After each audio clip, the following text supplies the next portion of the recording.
Welcome to Radio Labyrinth. This is Season 6, Episode 39. And again, we're down to just me and Jeff this week. Steph's still on vacation. And Tim has brought a new life into the world along with Caitlin. The baby was born on the 26th, and his name is baby Gilbert Pratt Andrews. So we want to welcome a new radio into the world, and I'm sure they are having a lovely time staying up all night long, dealing with all the things you deal with a newborn. I'm waiting for the Tim's TikTok videos where he does Gilbert Gottfried's voice and just has the baby on the TikTok. Yeah, we wish them all the best, and they're going to be back with us soon. But we're going to tonight we're going to do a little different show. We're going to do a theme show. We've talked about for a while. If everybody listens, you know that me and Jeff are both huge Kevin Smith fans. So we thought that we would have some time to ourselves here. We trying to get all of that together in one episode and do a Kevin Smith centric episode. And who better to invite back to the show, who has been with us a few times on the show, and we want to thank him for coming tonight and spending some time with us and giving his 2 cents on the whole Kevin Smith cultural phenomenon that it is. Thanks for coming, Ming. I mean, how other way can I kick off the show by saying, hello, everybody.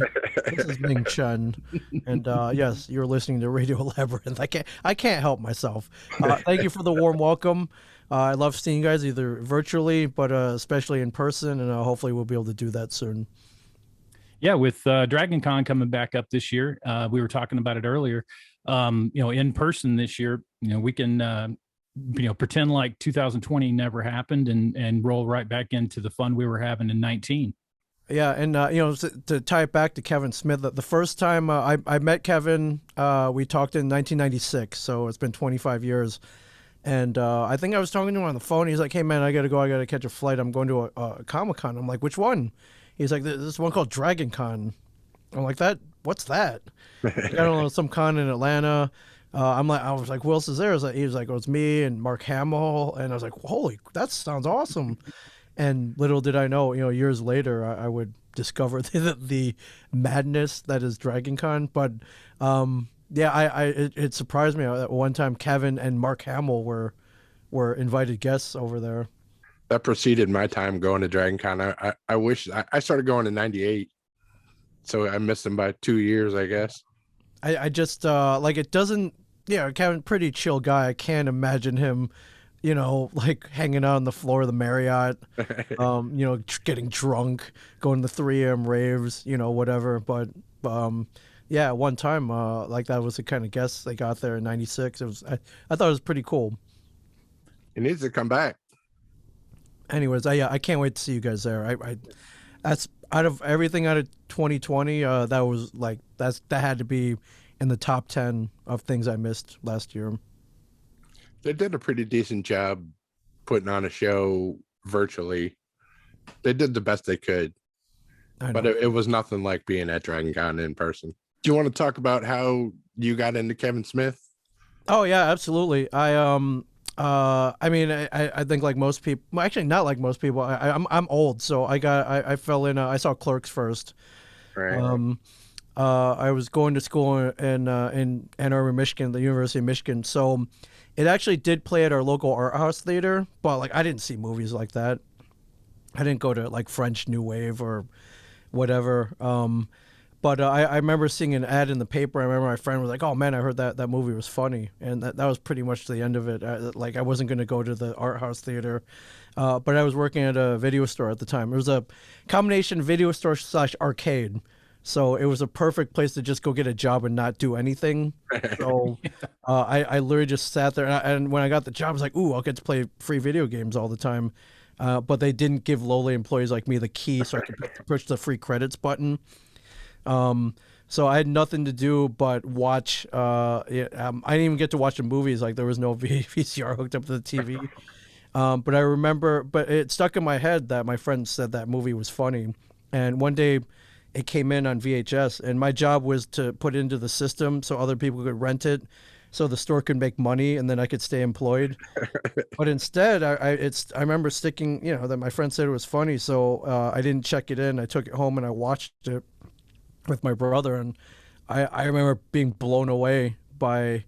I was like, okay, this is black and white, but once the dialogue started, I was like, holy crap, man! These guys. There's a scene where two dudes are talking about stormtroopers changing out toilets on the Death Star for 10 minutes.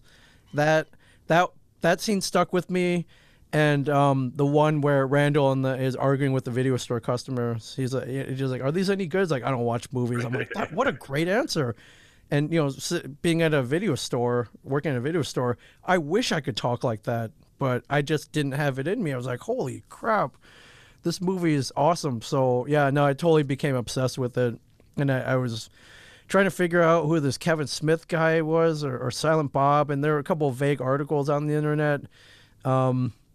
But eventually I just became borderline obsessed with it. It was kind of like seeing Star Wars again, except there were no like laser swords or ray guns or Wookiees. It was just two dudes talking about Star Wars. But just the dialogue. I was like, this guy, like this Kevin Smith guy, like I wanted to be friends with him, I think.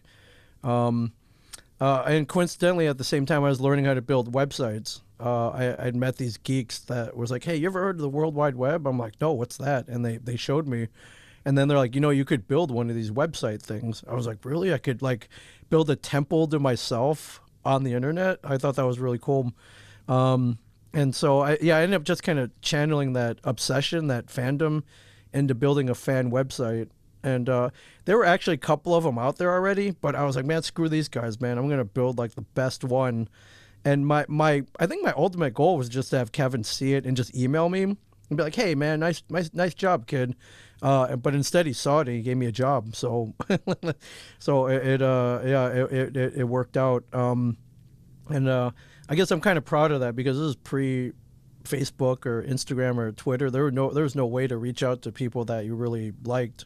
So, thank God he stepped into an internet cafe that day and found it, and then found a way to. He literally gave me a phone call after he saw it. He was like, "Hey, man, great job. Can you do more of these?" I was like, "Who is this?" But yeah, it's pretty much how I met Kevin back in '96. So, for any kids listening out there, I know you have a lot of children, impressionable children, yeah, who listen to Radio Labyrinth. If you become a fan of something, like channel that into something, and you might get the attention of the people who created it. You might get a job with them. You never know. Yeah, that's where, I mean, I was in the same boat. I was working in a video store, and Clerks had come. I was working at Blockbuster soon, so it was a straight up Blockbuster, and Clerks came in, and it was the cool pack that came with the jersey, and it had the screener as well as the floor copy. And so I of course snagged the jersey, and I still have the jersey here somewhere. Still see them now on eBay every now and again. The blue. Yeah, it was a really weird teal and black and white, and I guess it was supposed to be like the San Jose Sharks colors, I guess. Yeah, I never could figure out who it was supposed to be, but it definitely didn't look like anyone, or definitely any of the jerseys that came afterwards. Probably the cheapest one that was like nobody wants this one. We'll just put the Clerks logo on it. Yeah, and it was extremely uncomfortable. I wore it a few times, but it was like wearing like a wool burqa or something. It's very scratchy. Yes. Yeah. But it's still cool. It's a piece of history for sure. And that was the same thing with me. I mean, I saw the movie and I saw what they were talking about, and I wanted to say those same things, to our customers. And so it definitely struck a chord, with me. And at the same time, this is happening. I get on, the fledgling internet and joined up on your website.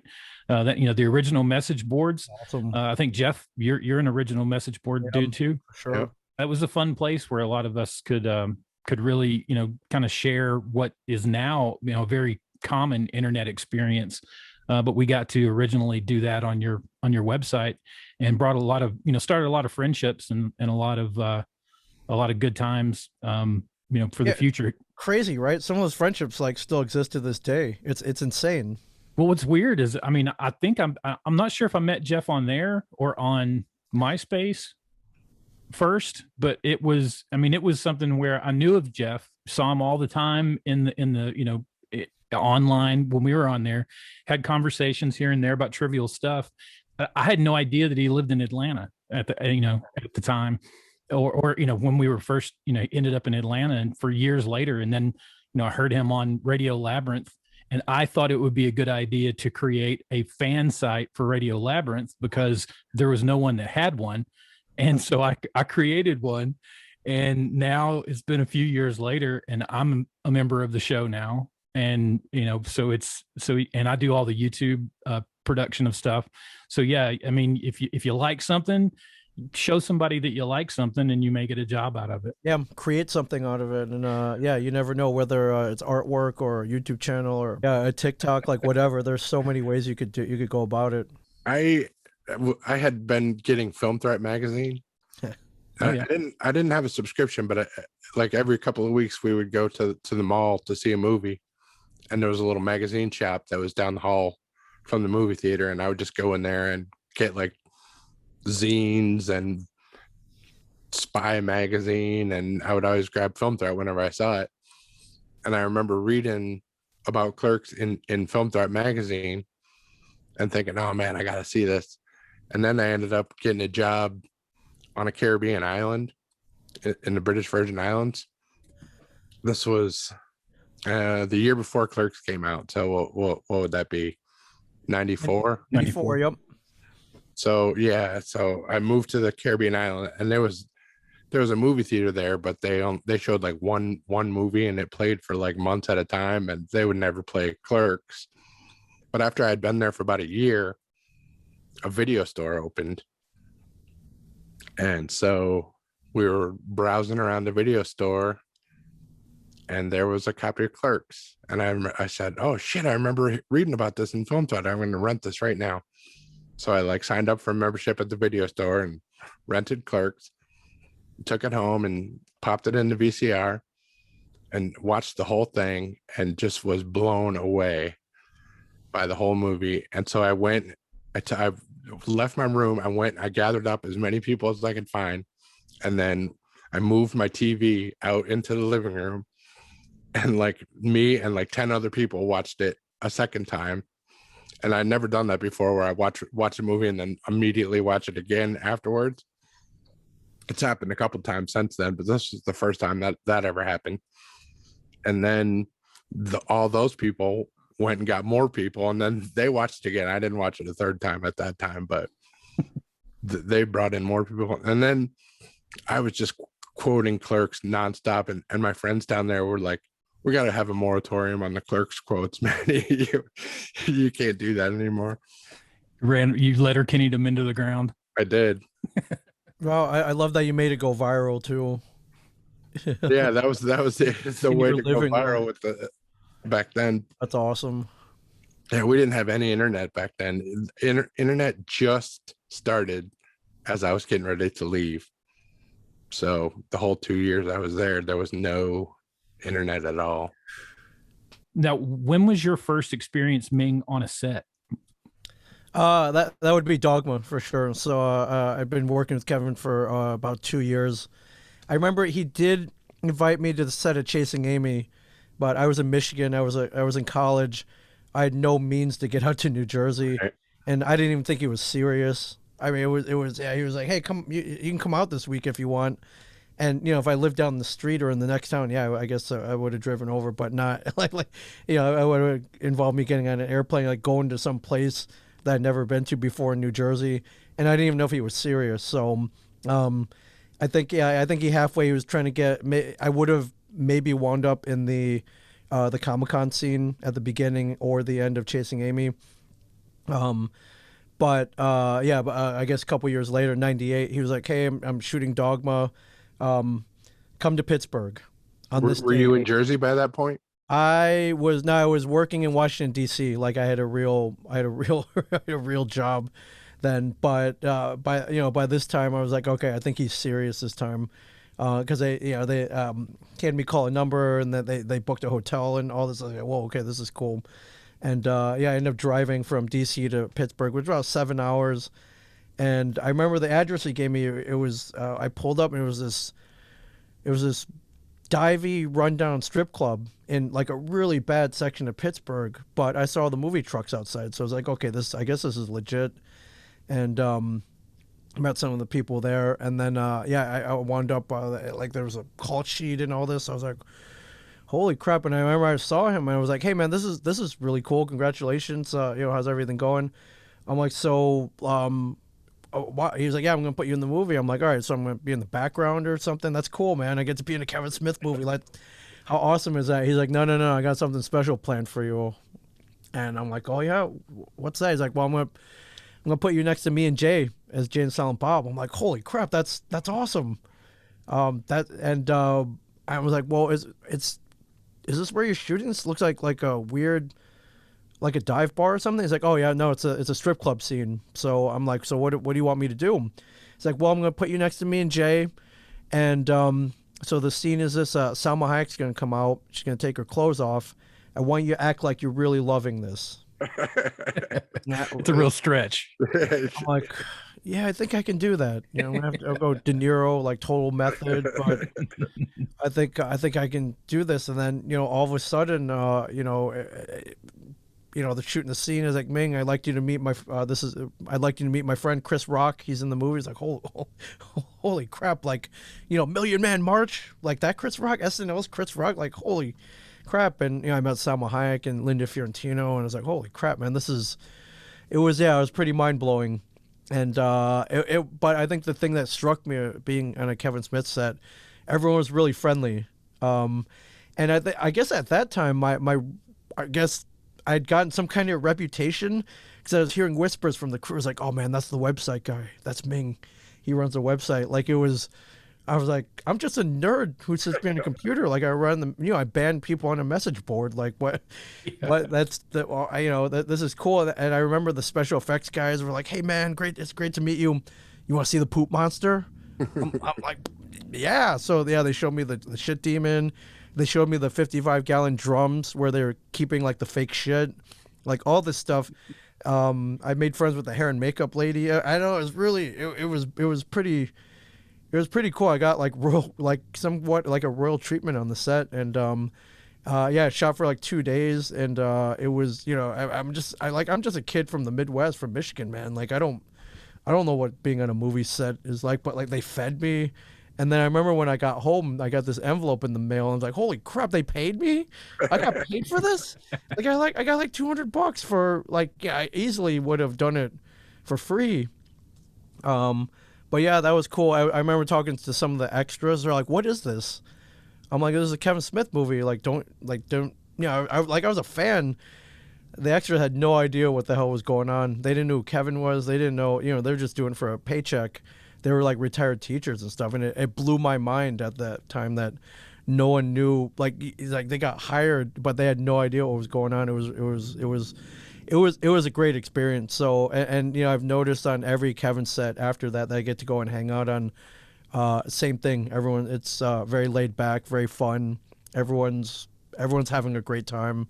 So I think that reflects on the movies as well. So now, did you that kind of parlayed it into that same year? Did you worked on Big Helium Dog, Brian Lynch's film, right? I mean, that was that, and I have a bit part in Brian Johnson's movie Vulgar as well. But that was literally like, hey man, can I come hang out for the day? And I would go, and it's it's an independent movie. They need people. They're like, hey man, you want to be in the movie? I'm like, yeah, I guess so. So in Vulgar, not ironically, I play a comic book shop clerk.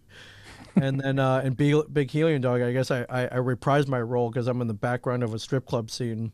So That guy that hangs out at the strip club in all those Kevin Smith movies. Yeah, and if I forever get typecast as either a comic book shop clerk or a strip club patron, I won't complain about that whatsoever.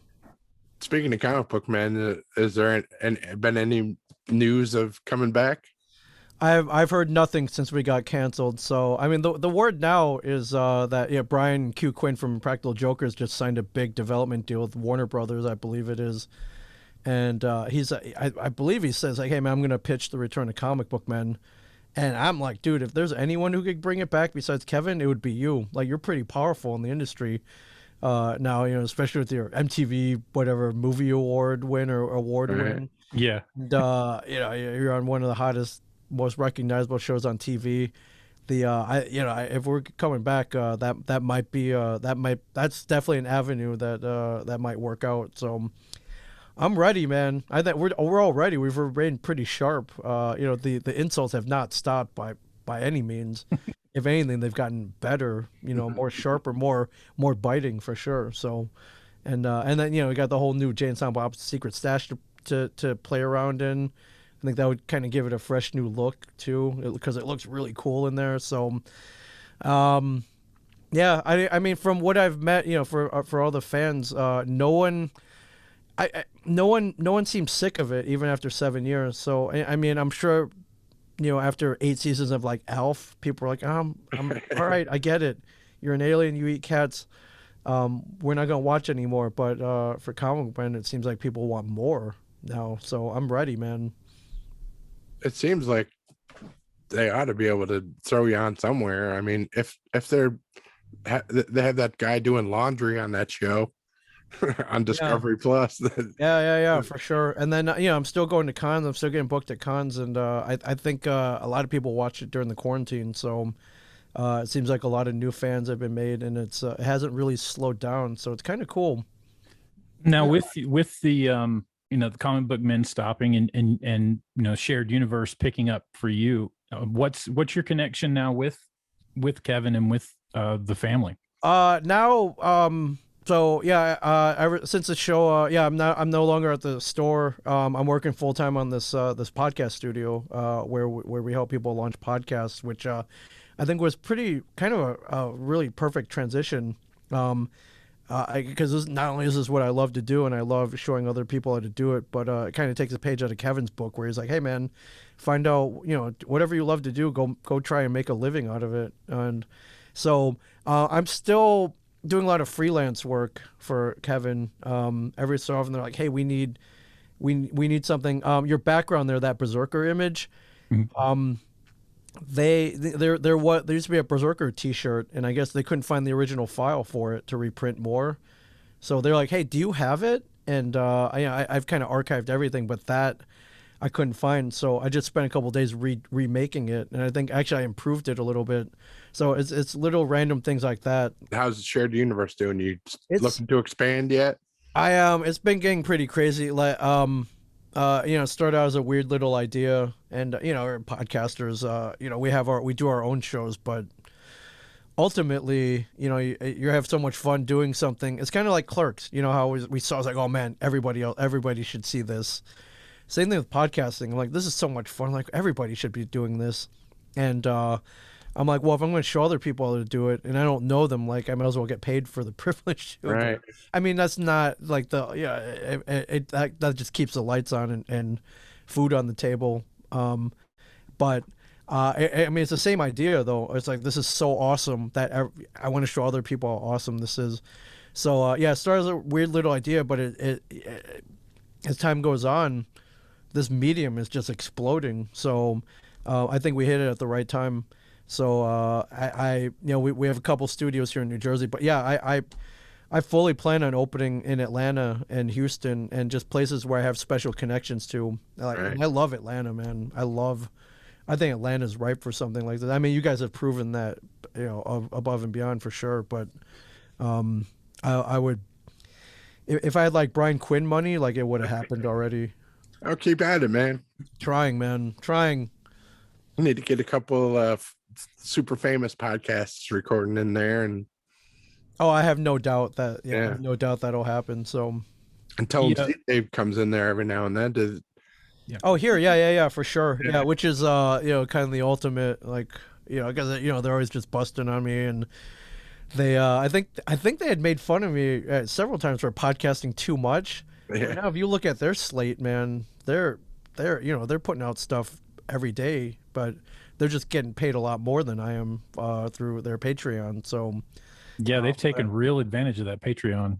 oh yeah, for sure, and it's smart, man. Yeah, it's smart. They're I'm not gonna call them geniuses, but smart though, for sure.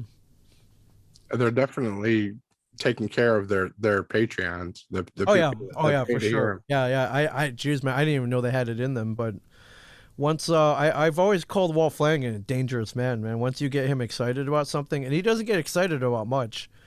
Once you get him excited about something, and he'll get stuff done, man. He's a dangerous man. yeah, he's they're putting so much of the content out for their Patreon.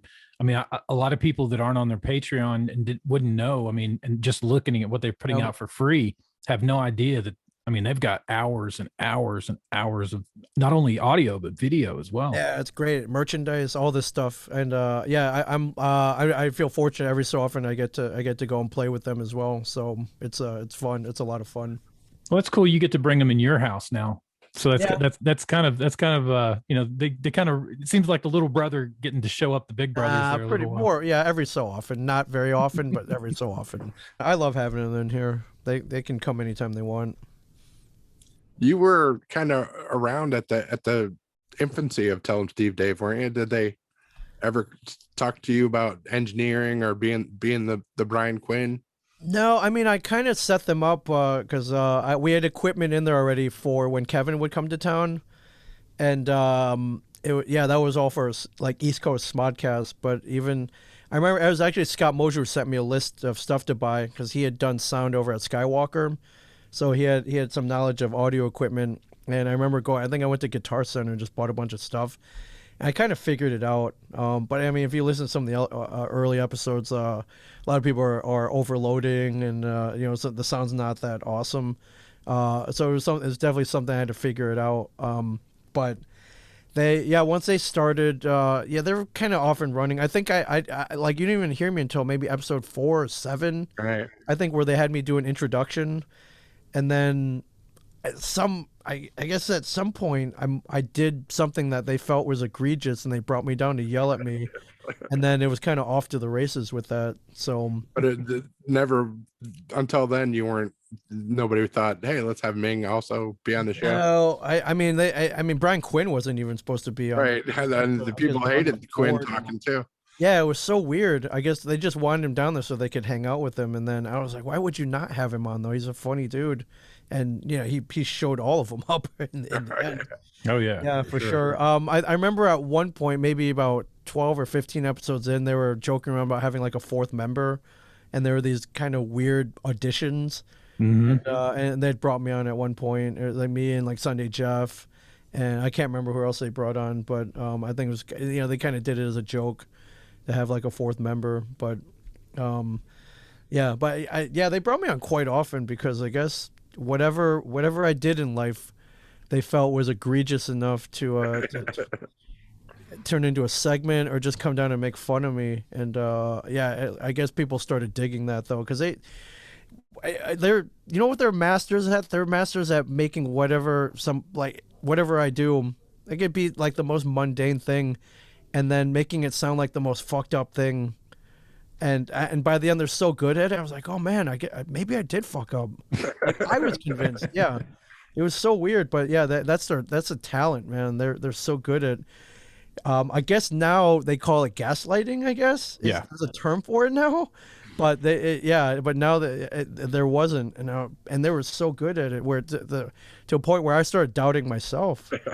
Well, what was the first thing that they really got you on? Was it the photos? That was toilet photo. That was one of them, and the only reason they did that, it was so weird. So there was a thing called the Not So Super Bowl where they convinced me for a month to look at pictures of toilet bowls filled with shit. and that people would send in, right? Yeah, they can be convinced that at the end of the month that there would be a contest, and I would have to pick a winner. And I don't know why I went along with this. It just sounded, it sounded like fun, I guess. But in the end, it ended up being a trick to just make me look at pictures of shit that people would submit via email for a solid month.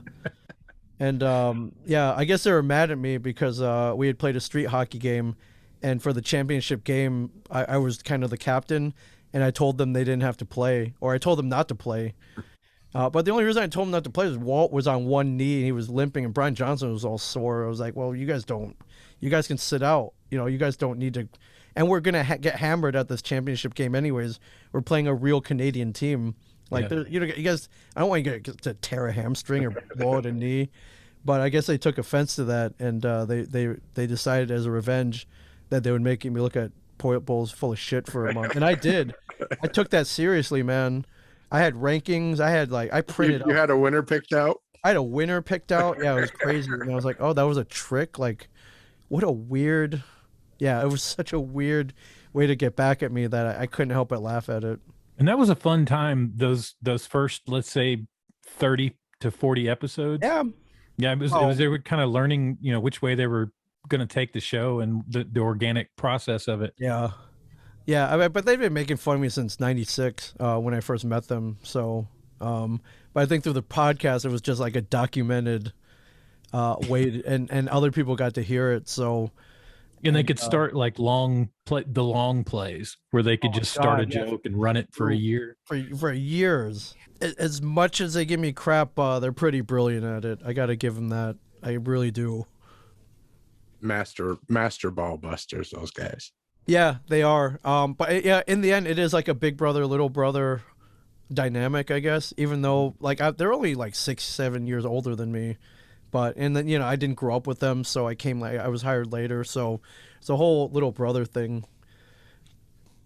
Plus, I guess looking back, I think I do actually bring a lot of it on myself. So there's no doubt about that. And you take it so well. That's what if you got mad and didn't take it so well, I don't think it wouldn't have gone so well. I think, yeah, and that's just I part of that is just growing up in the Midwest. Like, you really don't give a shit if people make fun of you. You just kind of brush it off. I think a lot of it was just kind of growing up Asian in a mainly white Midwest town. Like, you can't get mad, otherwise people might take it the wrong way. You just kind of roll with it, and instead of fighting back with my fists, like I would fight back with humor, I think, and that's kind of how I survived my childhood. And but I mean, to me, people like comic book man, people are like, why do you let Bryan pick on you so much? Like, he's so mean, he's such an asshole. Like, how do you handle that? And to me, I'm like, look at the guy. Like, he lived in his mom's basement. He hasn't paid taxes since 2007, I think. And he's just, and he had a pill problem, and like, and he had the life, man. He was on TV and he was still complaining about it. Like, that's the guy making fun of me. He's like, I can take it from him. Yeah. Get out of here. Well, and knowing that he's Randall, I mean, you kind of expect. Oh yeah, you expect it. Yeah, I can let whatever they throw at me, I can let it roll off my back. Like, sometimes I even laugh because I was like, man, that joke, the way you're making fun, is pretty brilliant. If it was just kind of like, you suck and and you're an asshole, if it was just like with no thought behind it, I'm like, okay, whatever. But those guys, they're pretty brilliant at it. And yeah, I always, every so often you gotta tip your cap to them. It's like, all right, you got me. Yeah, what you were saying earlier about Kevin, you just wanted to be his friend. When Tell 'em Steve Dave started, I was avid Smodcast listener from the very beginning, and loved the episodes with when Bryan or Walt or both would come on Smodcast. And that started the whole Why Bry, and all of the stories of Bryan's debauchery. And so, listening to, and it's that curse of podcasters I've learned over the years, that if you put yourself out there, people are going to relate to you, but they're also going to assume that they know you. Sure. And they assume that there's already a connection there, even though you've never met this person before in your life. And so I had a problem with Tell 'em Steve Dave with that same situation, where it was around episode 18 of Tell 'em Steve Dave, and they had just done Making Hay, and that was so good. And they had thought about bringing in, they had bought the iguana that they Eugene Iguana Dave. Yeah. And so they were like, somebody's got to make, somebody make a picture of this. And fan art, they hadn't started getting really any fan stuff coming in at that point. So I had just gotten an iPhone, my first iPhone, and I was like, man, I can make something. And so I was like, well, what would I make? And I'm like, well, these guys are, they got a raunchy sense of humor. They'll be able to, take whatever I can send over there. They'll think it's funny. So they didn't. I sent in a few pictures of Photoshop with not only Eugene the iguana, but I took the guy that they met at Making Hay. I found a photo of him, and I started photoshopping Walt and him and the iguana into pictures of mature porn. And that's awesome. Yeah, and I sent him in via Bryan. Right. And Kevin was on the show, the next show, and he was in town, and it was one of those where he showed up for the first 30 minutes and then he dipped for the last 30 minutes. So as soon as he dipped, Bryan turned to Walt and was like, I wanted to ask you about these pictures that I get in. And Walt had a meltdown. He was like, this guy needs to be put in jail. I remember that. So that was you? That was me. That's awesome. Yeah, I was the one that made those and sent them in. And it's funny because recently with we were going to have Walt on as well. We had asked him to come on tonight. Yep. And he couldn't do it. And we were going to refresh his memory because I was going to make this an apology, for that, because in finding those photos to send him one to refresh his memory, I got to look at them again. Yeah. And I deserve to be sent to jail. It's like, wow, there might be something wrong with me. Yeah. Oh yeah. Yeah. It was one of those where I really thought that, I knew these guys enough to where they would think this is funny. And Bryan did. Bryan thought it was hilarious. Walt was really the only person that had an issue with it. And Quinn thought it was a little creepy, but funny. Yeah. But and I got a message back from Bryan saying, hey man, don't sweat Walt. He was just, he's just being Walt. But for years, I've always kind of had that in the back of my head as an apology. But now seeing them again recently, after 15 years, yeah, it was pretty rough. But I definitely understand how people, think they have a connection with you, and that's in some ways that's really good because it can open up doors for you. But in other ways, it can really mess with your psyche, I guess, when you've got these fans that really want to make a connection with you and you're trying to live your life. Yeah. I mean, you don't have to do it with hardcore porn, I guess, but you could, maybe take it a couple steps down. Mm-hmm. But yeah, ultimately, if you got no one listening, well, ultimately if you make that connection, you're good. You're good. That's what I try to tell the podcast. I mean, ultimately you're just being yourself, on a podcast, hoping that other people will relate or connect with you, and chances are they will. So, but yeah, you don't want to take it too far, I suppose. I think I took it too far when I made that joke about Bryan when he got out of the hospital, and Suzanne unfriended me. This is about episode 41 or so. Right, I didn't know how serious it was that Bryan literally almost died. I just heard that he had internal bleeding. Oh yeah. So I made a joke that maybe Suzanne should use the smaller strap on. Right. It's a good joke. He would have made the same thing if it was us. Walt laughed at it and Q laughed at it, but Bryan was pretty bad. Yeah. Well, I mean, it depends on what mood he's in, but have you been to the new stash a few times? I have many times. It's a thing of beauty. So if you didn't know, the Secret Stash had to move a block south, and ultimately, if you listen, I think the last Smodcast, they basically found a place that was half the rent and bigger. So why wouldn't you do it? And not only that, but Kevin got a blank slate to do whatever he wanted. So they rebuilt the quick stop on the back wall. Buddy Christ has a shrine and a pew and a kneeler, and it's pretty cool. It's pretty cool. There's a Tell 'em Steve Dave little studio in the back with green painted green screen walls, and it's pretty cool. It's pretty. I mean, it was sad to see the old place go, but The alternative would have been shutting it down altogether, I think. So it's Is anything moving into 35 Broad Street, or there's no chance. There's no chance. I can't imagine with the rent and probably the term that they want. You know, they probably want like a 10-year lease. You know, coming out of a pandemic, there's no way. The storefront, the new storefront that we moved into, literally vacant for I think 15 years. So wow. I'd like to get up to the new place. I went to the stash when it was on Monmouth one time. Yeah, that's you're old school, man. Yeah. I drove down there and Walt was working. I was so excited, and like I bought a couple Kevin Smith things. I figured, hey, maybe Walt will say something about me being a Kevin Smith fan. Nope. Nothing. Give me your money. All right, see you later.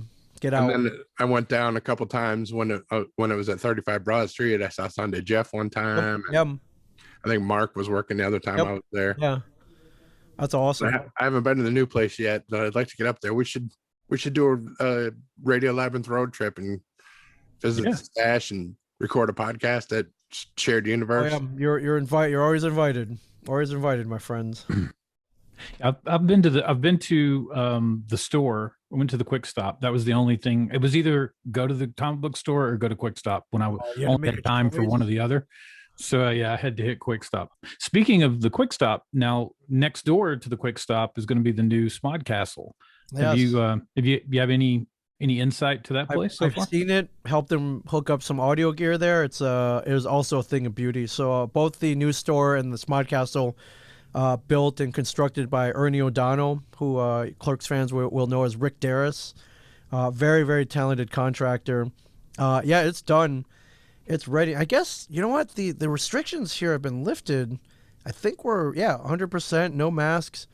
So I guess it's only a matter of time before. I imagine Kevin wants to kick it off. So I think he's trying to coincide it with the filming of Clerks 3, which is imminent.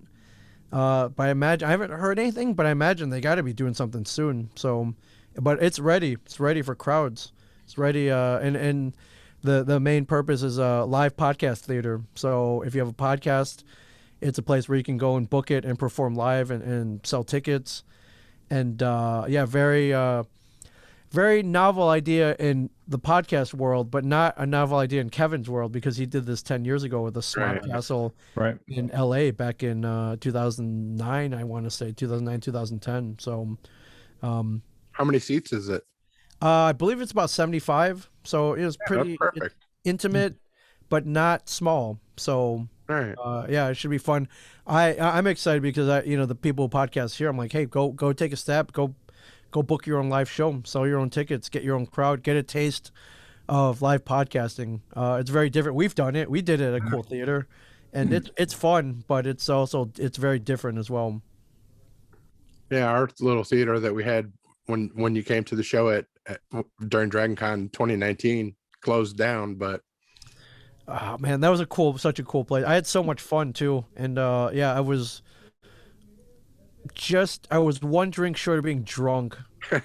Maybe some would say I was drunk, but man, I had so much fun. Want to just mention that this is the anniversary of Kev's dad passing on June 1st. So I guess it's been about 18 years. So yeah, which is crazy. It was happened during Wizard World Philadelphia back what year? 18 years. So that would be 2003. And it was crazy. I was down there working there was a View Askew booth down there selling merchandise. Every year during Wizard World Philly, they would invite Kevin down to do like a big Q&A, and they would give him a table, and I'd gone down there to work it. And I remember, I saw his dad, his mom and dad, his whole family came down, and I talked to his dad, joked around with him. And then I remember the next day I came in to work the booth. I remember Bryan Johnson pulling me aside. He's like, hey man, just want you to let you know, Kevin's dad had a heart attack last night and he passed away. And I was like, holy, what? He's like, wait, what? I just saw him. I was like, holy crap. And it was very sudden. And I was like, holy, like I didn't even know how to react. But I was like, I just saw the guy, he looked great. We were joking around, and from what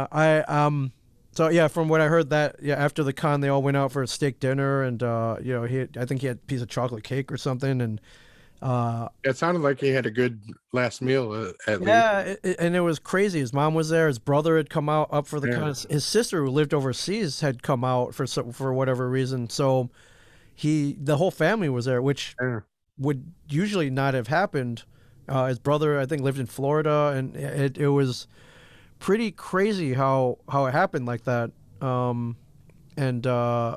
Yeah, I guess if there's one kind of good takeaway that is the whole family was there. Yeah. Yeah, I remember. Yeah, I remember being there. I was like, holy crap, man! I can't believe. Everyone in shock, and I was like, well, what do we do? I was like, well, just work the table to make some money, man. That's what you're here to do. But it was definitely very shocking. Like literally, I'd seen the guy, 12 hours earlier. You got anything you want to plug? You got any?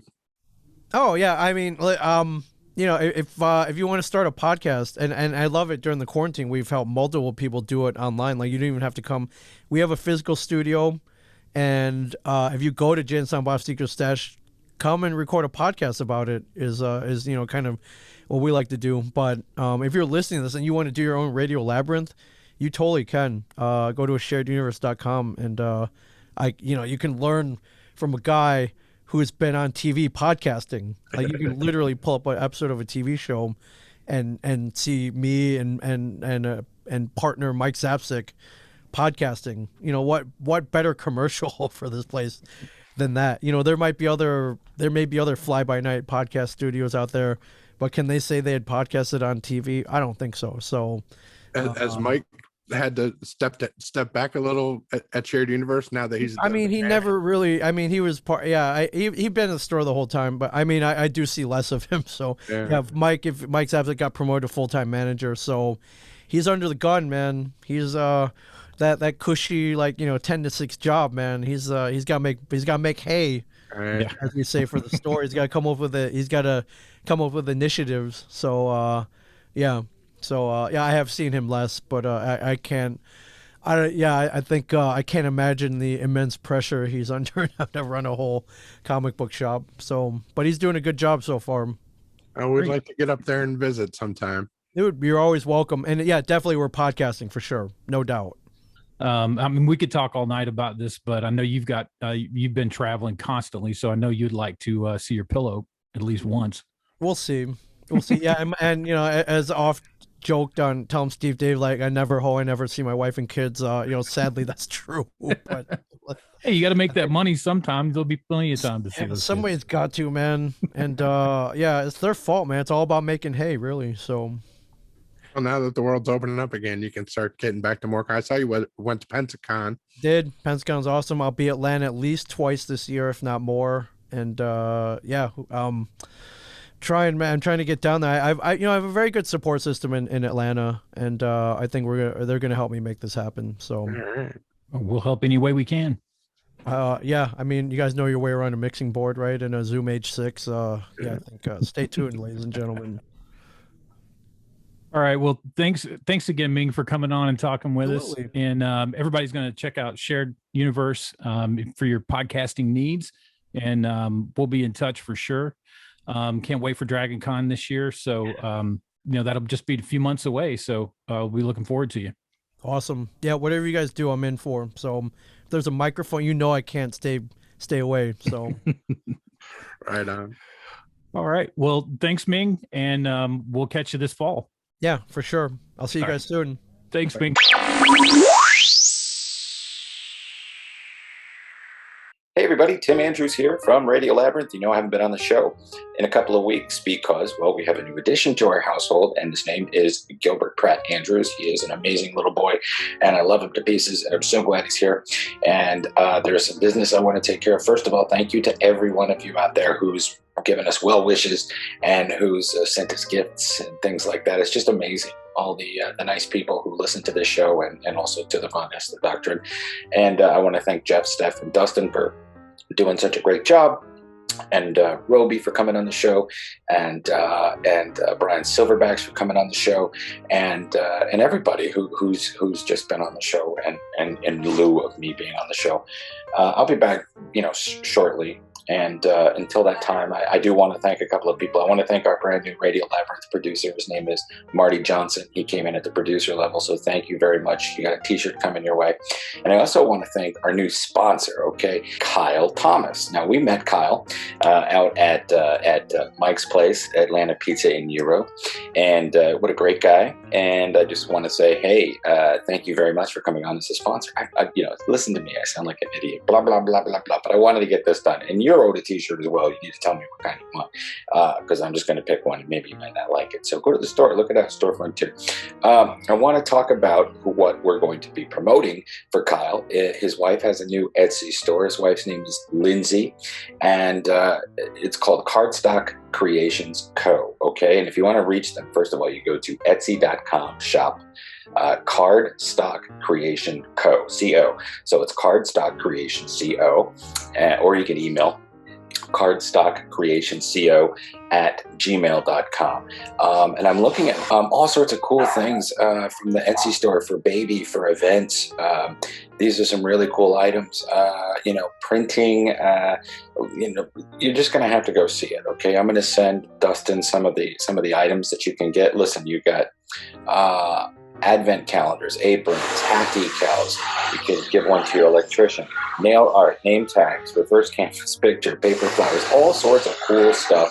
And like I said, I'm going to send Dustin some pictures, so while I'm blathering and while the electrician's doing stuff, you'll be able to see some of these images. So thank you again to Marty and to Kyle. Sorry it took so long to get you guys into the program like this, but moving forward, here we go.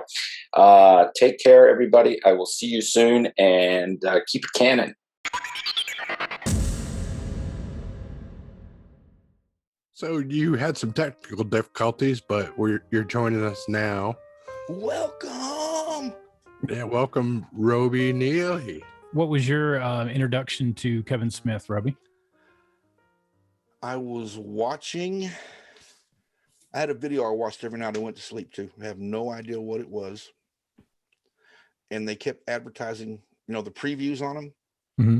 Chasing Amy every night. So that's where I first heard of Kevin Smith. But Dogma. I saw Dogma. It's in my collection, and Dogma is one of my favorite movies. And that's where I really, really got into Kevin Smith. I saw Dogma on video, but Chasing Amy, I actually saw it in the theater. Oh, really? Yeah. That was the first one of the Kevin Smith movies that I saw in the actual movie theater.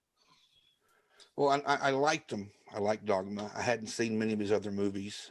But when I discovered his podcast is when my fandom just took off. And I discovered that because of Comic Book Men. Right. I saw the first season of Comic Book Men. And I'd already started switching to listening to podcasts while I was at work. And I'm watching the first episode going, they're sitting around a table with microphones. Are they doing a podcast? So I started searching, trying to find, all right, let's see if there's a podcast for this. And that's where I found Jay and Silent Bob Get Old, and Tell 'em Steve Dave. And I found, was it Smodcast? Yeah. And from that day on, I probably listened to 14 hours of Kevin Smith and Tell 'em Steve Dave till I got caught up. And that was about 2013. He's a couple of months older than me, and it felt like me in a lot of ways. Yeah, for sure. Yeah, I think a lot of people felt that way about him. That was one of the main draws, was just nobody talked out loud like everybody talked when we were just joking around with people. And Kevin was a big fan of Gregory McDonald too, the guy that wrote the book that the movie Fletch is based on. Yeah. Mm-hmm. His books are really dialogue centric. It's like just dialogue. And I think maybe Kev was influenced by that when he started writing Clerks. And his whole take on witty banter and dialogue and stuff might have been influenced by those Fletch books. Now, as far as Tell 'em Steve Dave, did you, once you started getting into the podcast world, because I was with Smodcast from the very beginning, and then I just rolled right into Tell 'em Steve Dave.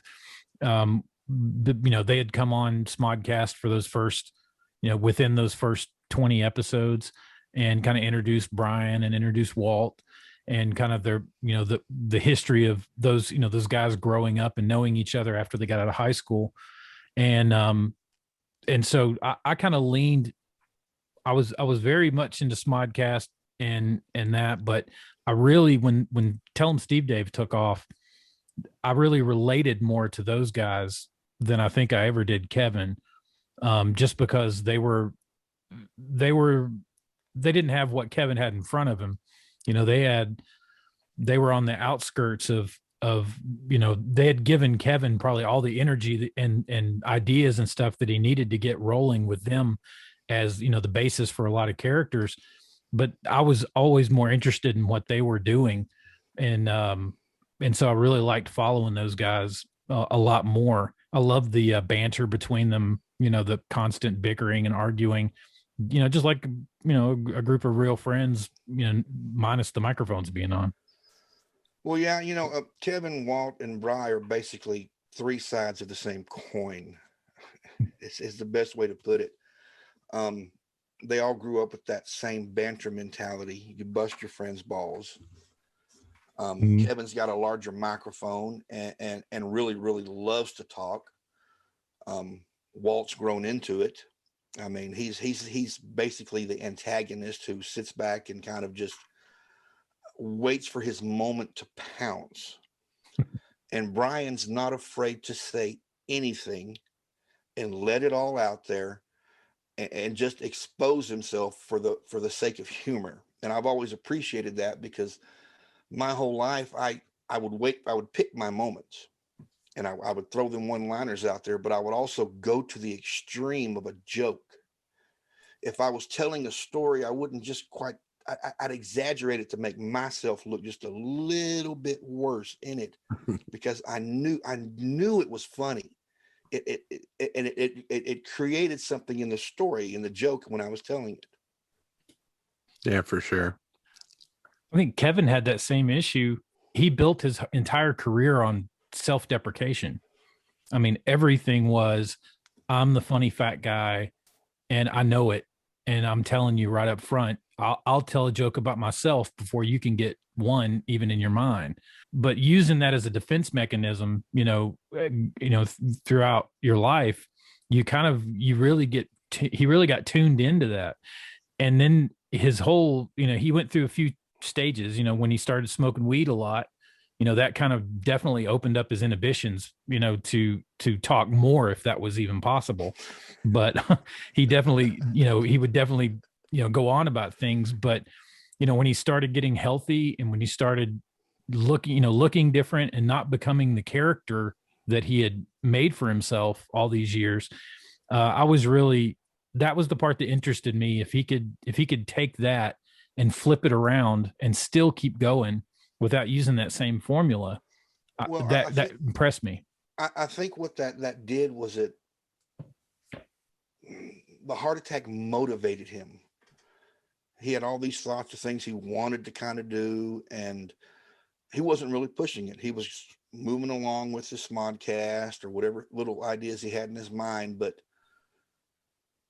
I don't know if Jay and the Silent Bob reboot would have been just as good, or Clerks 3, which is coming out, is going to be good. If he hadn't looked at himself, decided he'd done everything he wanted to do in his life, but now what can I do? He's in that what can I do now phase. I mean, we got Masters of the Universe coming out with him doing it. I know he's got all kinds of projects he's not talking about in there somewhere. Yeah. We just kind of have to wait for him and he'll put it out there. If that heart attack hadn't happened, would he have made amends with Jeff? I don't think he would have. I think a lot of that stuff would have just went on status quo. Yeah. You still keep up with Smodcast? I've still got it on my feed. my two Kevin Smiths per week are Fat Man Beyond and Smodcast. When he releases it, it's right there, just like it's not going away. And the last episode was really, really good because Mosier was back. Yeah. I haven't had a chance to listen to it yet. Does he talk about coming back on more often? No. It's kind of ambiguous. More often. Yeah. I mean, he's moved closer, so he lives closer now to Kevin. So the opportunity's there, but I think with production stuff ramping up this summer for Kevin, I would doubt that they're going to have that many. He'll probably do what he usually does during production. It's usually a very sparse. Robey, did you listen to FEAB? No, I did not listen to FEAB. That was a good one. Yeah, it's a good one for you to check out. Yeah, if you like Mosier and Matt Myra. Mm-hmm. Yeah. I may have gotten an episode or two in. I think there's only maybe 30 or 40 FEABs, but they were all great.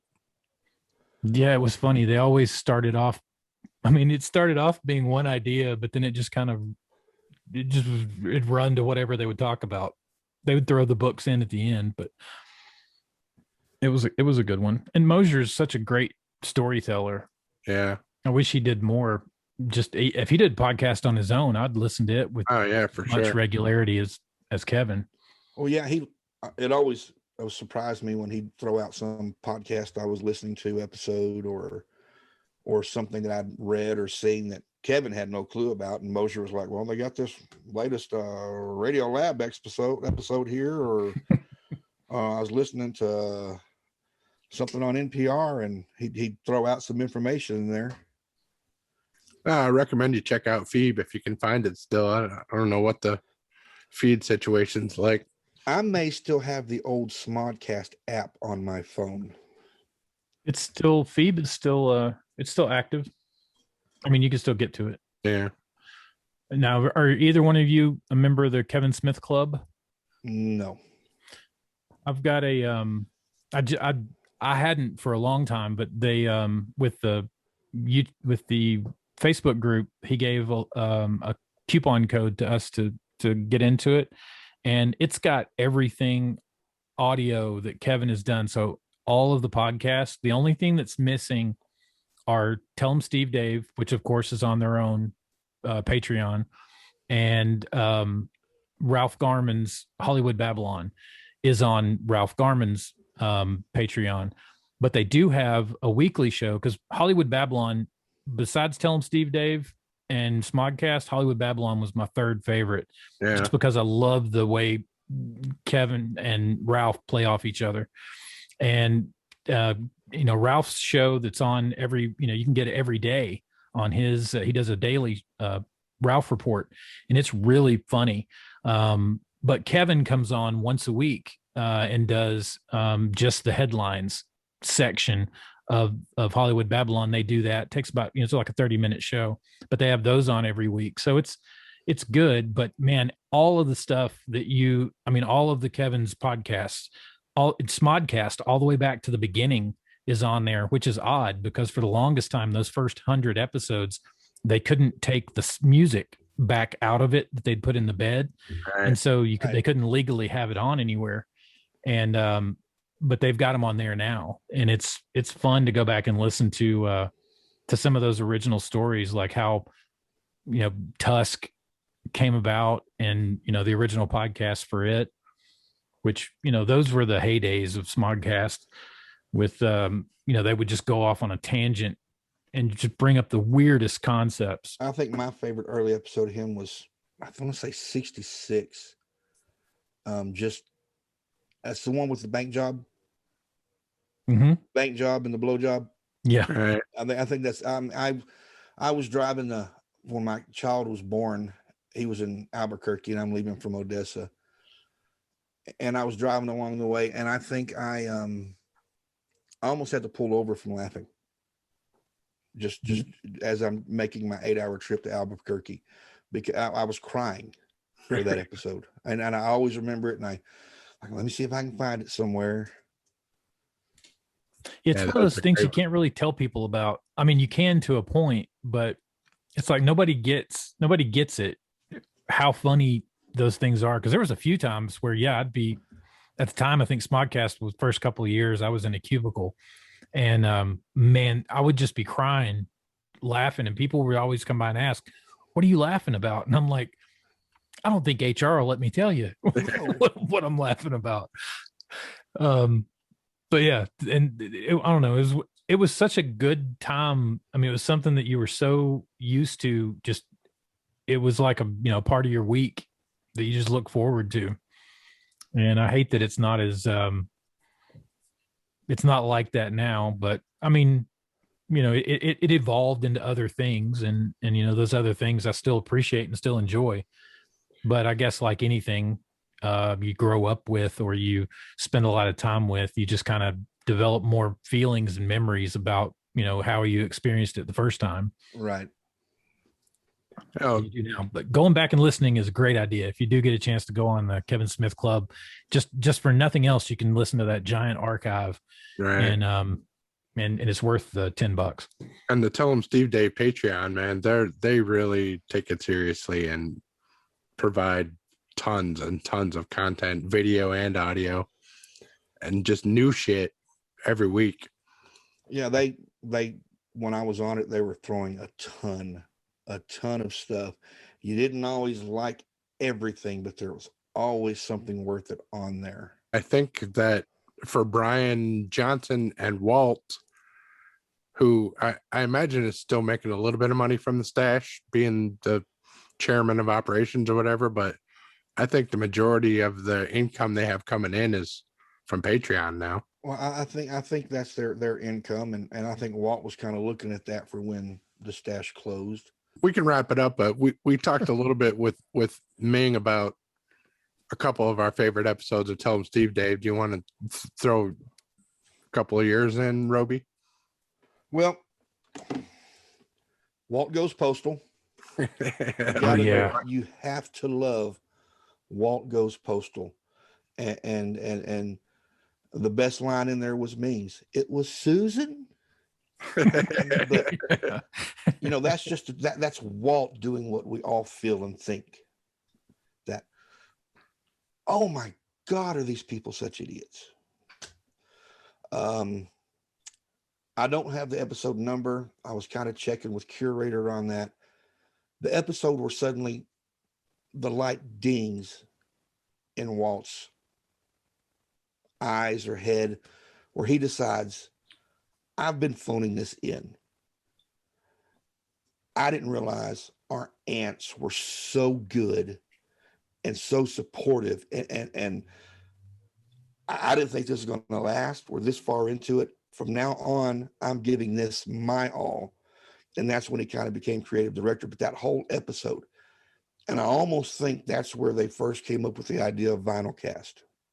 And the last one is the first Pod Wars, the Bicentennial Wars. Mm-hmm. That's a good one. Almost everything in there is funny, and the rap battle just seals the deal. Yeah, that was a good one. So, have any of y'all dreamed about Tell 'em Steve Dave or Kevin Smith? Yeah, we didn't get a chance to talk about that with Ming, but I haven't dreamed of Tell 'em Steve Dave, but I have had dreams where I'm just like friends with Kevin, and it's like it's not a big deal. It's just like a normal thing. Right. Like you're just a regular one of my friends. I've dreamed about being in California with Kevin Smith and just sitting there, might be helping him make a movie, might be sitting on his couch with him smoking over there, and just all these people coming in and out and just being friends. Yeah. And the same thing with Tell 'em Steve Dave. I've had 3 or 4 where we're just sitting there and we're just talking. The 4 of us are just sitting around a picnic table, having a conversation. And those are pretty nice dreams to have. Yeah, for sure. And it just shows to you how they get into your psyche, and how much they're like what we grew up with our friends. Yeah. Yeah. I mean, in the end.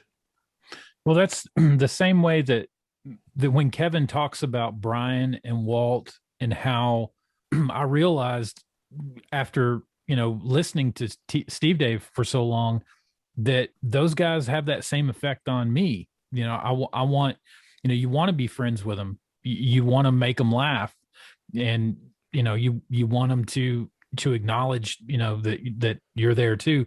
It's a weird thing. Not many people can do that. I mean, I've listened to, a lot of people or known a lot of people, but I don't think I've given the same that much of myself over to anything else in life, as far as something that I've heard, especially, growing up, like hearing, religion pushed down my throat, definitely didn't give, as much as I give to, Kevin and Tell 'em Steve Dave, for, at least being there for me in a time where all it took was listening to these guys who didn't know me at all have a conversation and have such a good rapport between themselves. Like how Bryan only wants to make Walt laugh. That's his only goal. And what makes him feel good is Walt laughing. And, just, knowing that, it kind of lets you know that these guys, as brass as they come off, or as much as they're busting each other's balls, they really do love each other. Right. And their family, and they have so much respect for each other.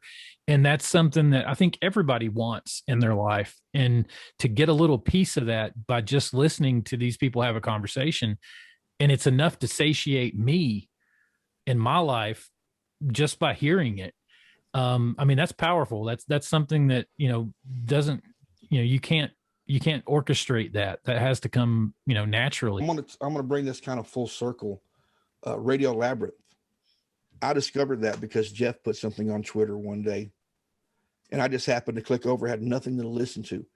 And I felt like I'd found the same type of people with Jeff, Tim. At that time, it was Steph. And Autumn was coming in and out right then when I started listening. Made me instantly want to go back and listen to the old catalog. I was like, these are people also that they're down to earth, they're good friends, they're having fun. And it made me want to be part of that community also. In fact, I'm probably a little bit more of the Radio Labyrinth community now than I am of the Tell 'em Steve Dave community. And that's kind of because, Tim and Jeff brought me in one time. It's like, hey, I liked what you did right there. Come talk to us. Or they talk to you on Twitter, actually talk to you and have conversations with you. We like having you, man. Well, I love being here. I'll tell you what, though, if it wasn't for Kevin's Smodcast and Tell 'em Steve Dave, I don't know if Radio Labyrinth ever would have happened. Well, those were the trendsetters. Yeah. Yeah, it definitely, I mean, when I first started listening to Radio Labyrinth, I had the exact same kinship. Podcast, to me, has always been something that I can relate to. When I mean relate to it, I mean, the people, the situation. It makes you feel like you're sitting in on a phone call of all, a group of friends just talking about stuff. And that's what Smodcast was for me. That's what Tell 'em Steve Dave it was. And ultimately, now that I'm on Radio Labyrinth, well, I can say that's what Radio Labyrinth is to us. Yeah, plug your Twitter and what you're doing over there. I've got the Gold Star Award, which I decided one day, and it was actually kind of it was supposed to be a dig at Rockdale Tiger, Dean Poole. Yeah. Everybody deserves a gold star. And I gave him kind of a snipey compliment that day. And the next day I'm sitting there, Gold Star Award. That just sounds nice. Everybody's so negative right now. Let's especially on Twitter. Let's just give a gold star out to somebody. Twitter is such a hive of negativity. Right. So I started just giving random gold stars out to somebody. Anything I could think of. And then I got encouragement from Tim Andrews when he's like, well, that's a good thing. Just keep doing that. If you've got a recommendation for a gold star, give it to me. If they haven't received one, I've got a list of how many people have gotten one. And I try to give one for special occasions if something happens, or if I see somebody on my Twitter feed is down, I'll give them a gold star that day. And I try to give out one a day. Very rarely do I give out two, but some days I'll give out a special one. We love it, man. Yeah, we really do appreciate it. And I've also got iamyebor.blog. That's IAMYEBOR.blog. That's my blog site. I haven't been putting too much onto it, but I've actually got, when TESD had their 40th episode, I wrote a blog about them and what they meant to me. So y'all can find that on there. Plus whatever thoughts I have, the songs I'm writing, I'll tell stories about how those are created. And I also have a YouTube channel. You can just follow me on Robey Neeley. Every once in a while, I'll put up some old karaoke videos and the other stuff I'm working on right now. I've got somebody doing some artwork for me for a video. Get a video made for a song that I'm working on. Cool. I've got to say one more thing, because sure, I'll get in trouble if I don't. I am now the new editor of Hyperdrive. Oh, nice. Oh, okay. Dean and Jared's podcast, they let me edit the last episode. If you listen to it, you can definitely hear a difference between 4 and 5, or 5 and 6, actually. And I will be the new editor of Hyperdrive. Kind of keep that thing a little bit tighter. Hopefully a little bit more, instead of being dry with straight walkthrough, we could throw some instrumental breaks and some music's in there. And we'll see if we can kind of help that format a little bit. And they're all for it. They told me I had 51% of nothing in their company. So that's where I've been before, and that's where I'll stay. Thanks for coming. Yeah. Thanks for coming. Thanks for coming on, Robey. Yeah, I appreciate it. Okay. So coming up next episode next week, Steph is going to be back. We'll get her to recount her illustrious vacation that she's been on, a staycation. She's been pretty busy this whole vacation. She's been in touch with a few people. She's trying to get the guy from Mr. In Between to come on. Is he the main guy? Yeah, the main guy. He's the creator and the actor and everything. And nice. I think he said he would do it, but I think it's got to be approved by the Mucky Mucks at FX. Oh, okay. We're working on that. And then, yeah, she's trying to talk to that dude from Southside. That show Southside. Yeah. That she loves. So until next week, we all remember to keep it canon.